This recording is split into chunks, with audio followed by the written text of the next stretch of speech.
آئندہ بجٹ میں موبائل صارفین کے لیے بڑی خوشخبری کی توقع ہے۔ بجٹ میں موبائل فون صارفین پر عائد ٹیکسوں میں کمی کی تجویز سامنے آ گئی ہے۔ وزارت آئی ٹی نے وزارت خزانہ کو سفارش کی ہے کہ موبائل صارفین سے وصول کیے جانے والے 15% ایڈوانس ٹیکس اور 19.5% جی ایس ٹی میں مرحلہ وار کمی کی جائے۔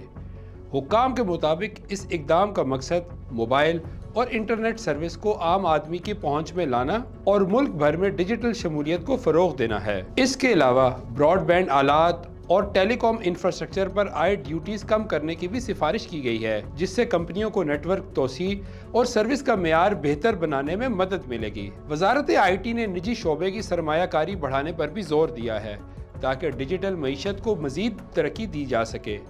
اب دیکھنا یہ ہے کہ حکومت ان تجاویز کو آئندہ بجٹ میں کس حد تک شامل کرتی ہے۔ اس خبر کی مزید تفصیل جاننے کے لیے وی نیوز کی ویب سائٹ کا وزٹ کیجیے۔